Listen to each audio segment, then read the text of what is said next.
ఆయా సమయంలో రాజులు పరిపాలించే సమయంలో ప్రవక్త యెషయా ఆయన ప్రవచించారు. యెషయా గ్రంథము 7వ అధ్యాయంలో ఆయన ప్రవచించారు ప్రవక్త.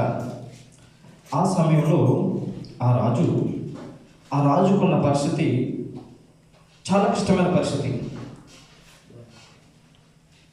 శత్రువు ఇసుకరేణంత విస్తారముగా తన సైన్యాన్ని సమకూర్చుకొని ఆహాజు రాజు మీదకి దండెత్తించాడు. అతను ఆ యొక్క శత్రు ముందు ఎవ్వరూ నిలబడలేరు. అలాంటి సమయంలో ఆహాజు దేవుని పాదాలు పట్టుకున్నప్పుడు దేవుడు తన యొక్క ప్రవక్త అయిన యెషయాను పంపించి రాజుతో అంటాడు, రాజు నువ్వు భయపడుతున్నావా? నన్ను తక్కువ అంచనేసావా? నేను ఎవరనుకున్నావు? నన్ను తక్కువ అంచనేస్తున్నావు అని చెప్పి ఆయన వారికి వర్తమాన కాలం, మనకు భూతకాలం అనగా అప్పుడు దేవుడు వారితో అంటాడు, నువ్వు భయపడకు అని చెప్పి ప్రియమైన సంగమా వారితో అంటాడు, వర్తమాన కాలం మీరు భయపడకు, వారిని చూసుకుంటారని చెప్పి ఇంతకంటే గొప్ప కార్యం నేను చేయబోతున్నాను. ఇంతకంటే గొప్ప కార్యం. ఆ యొక్క శత్రువుల్ని నువ్వు ఎదుర్కోలేవు. అలాంటి క్లిష్టమైన పరిస్థితుల్లో ఉన్న వారిని నేను చూసుకుంటాను. అయితే ఎంతకంటే గొప్ప కార్యం చేయబోతున్నానని చెప్పి ఆయన అదే చూడండి, యెషయా గ్రంథం 7వ అధ్యాయం చదవండి. కన్యక గర్భవతి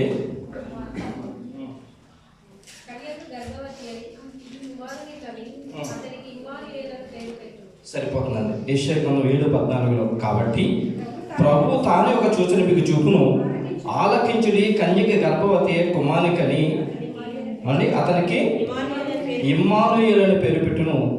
ఇమ్మానుయేలు అని పేరు అనగా ఏంటండి? దేవుడు మనకు తోడు.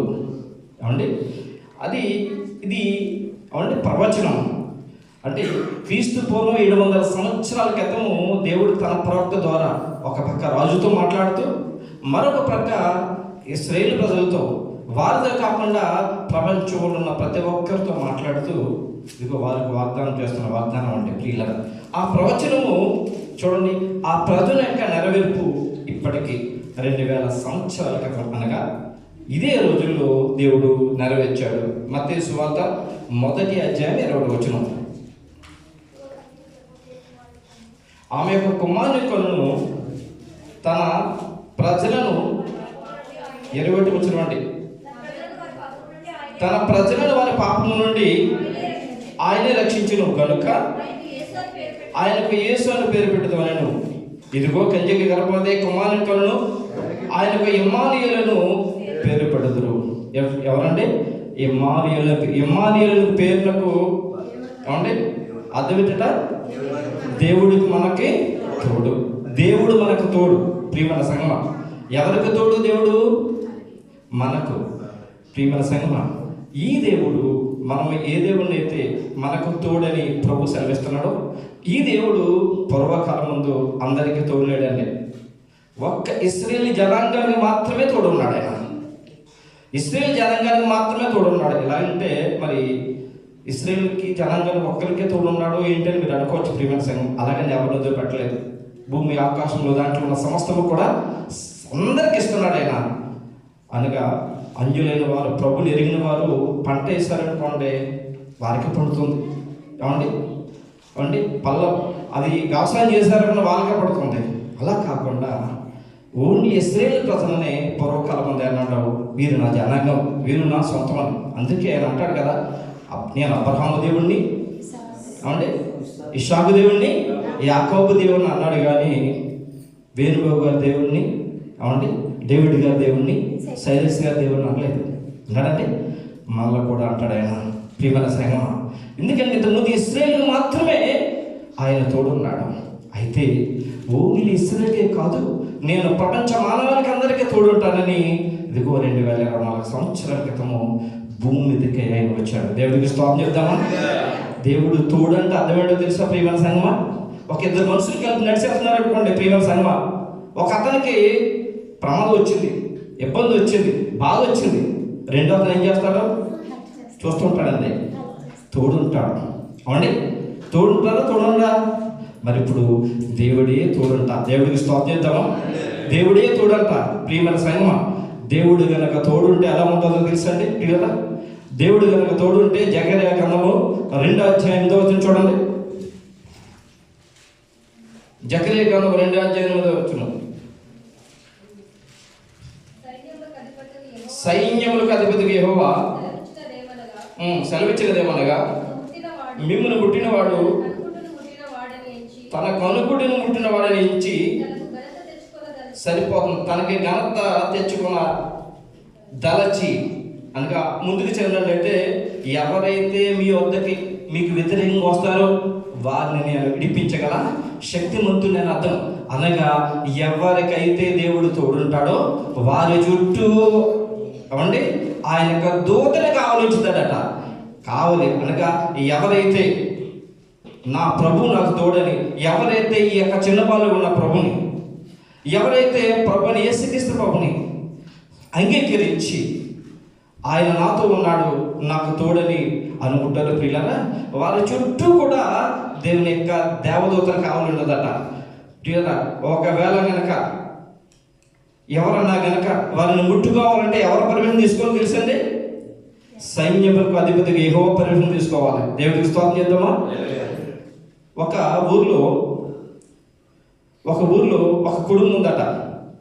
వారు ఊరికి 2 కిలోమీటర్ల దూరంలో వారికి ఒక పొలం ఉందట ప్రియమైన సంగమా. అక్కడ వాళ్ళ తాతయ్య గారు అమ్మమ్మ వృద్ధాప్యంలో ఉన్నారు. ఆ యొక్క కుటుంబం వారి పిల్లలు కొంచెం దూరం ఉంటున్నారు. ఒక అమ్మాయి యవనస్తురాలు ప్రతిరోజు వాళ్ళ ఇంటి దగ్గర నుంచి 2 కిలోమీటర్లు వాళ్ళ తాతయ్య గారి దగ్గరికి పొలం వెళ్తూ ఉంటుందట. పొలం వెళ్ళి తాతయ్య గారిని అమ్మమ్మని సాయంకాలం వరకు చూసి వంట వండి బట్టలు ఉతికి అన్నీ చేసి చీకటి పడే సమయానికి తిరిగి వచ్చేస్తూ ఉంటుందట. చీకటి పడే సమయానికి అలా రోజు వస్తుంది. మరి కాస్త ఉన్నవాళ్ళు కాబట్టి అమ్మాయిని కిడ్నాప్ చేస్తారని చెప్పి 2 దొంగలు ప్రతిరోజు దారి కాస్తూ ఉన్నారట. ఆ దొంగలు పంపించిన అతను ఏమంటారా, ఎందుకు అమ్మాయిని పట్టుకోవట్లేదు మీరని చెప్పి అడుగుతున్నాడట. మరి ఏంటో మాకు సమయం కుదరట్లేదు అమ్మాయిని పట్టుకోవడానికి అని చెప్పి వాళ్ళు చూస్తున్నారట. ఒకరోజు అమ్మాయి కావాలని అంటే అమ్మాయి సమయం అయిపోయిందని కొద్దిగా లేట్గా వెళ్ళిందట. ఈ లోపల వేరే ఒక అమ్మాయి వెళ్తుంటే ఈ అమ్మాయి అనుకుని అమ్మాయి పట్టుకుని అమ్మాయిని తీసుకుని వెళ్ళి చెప్పేశారట ప్రియమైన సంఘం. అయితే తర్వాత ఆ అమ్మాయి చనిపోయిన అమ్మాయిని చూస్తే వేరే ఒక అమ్మాయి, మరి ఏంట్రా ఈ అమ్మాయిని చంపేశారు, ఆ అమ్మాయిని అనుకున్నప్పుడు వాళ్ళు భయపడిపోయారట. అదే ఆ అమ్మాయిని అనుకున్నాము అని చెప్పి. అప్పుడు వాళ్ళు అడిగితే ఎందుకు అమ్మాయిని ఎన్ని రోజుల నుంచి మీరు పట్టుకోలేకపోతున్నారని అడిగితే, ఏమో మాకు తెలియదు, అమ్మాయి చుట్టూ ఎవరో ఉన్నారట, అమ్మాయిని మీరు చూస్తుంటే ఎవరో ఉన్నారట అమ్మాయి చుట్టూ. దేవుడికి స్తోత్రం చేద్దామా?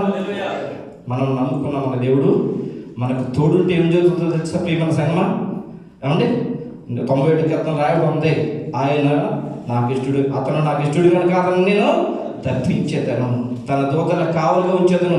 ఏమండి రాయి తగలకుండా కాపాడుతాను ప్రియమైన సంగమా. ఆ ఇమ్మానుయేలు దేవుడు ఏమండి పూర్వకాలం ఉంది ఇశ్రాయేలు ప్రజలందరికీ తోడు 2000 సంవత్సరాలుగా మనకందరికీ తోడుగా నడిపిస్తున్నాడు ప్రియమైన సంగమా.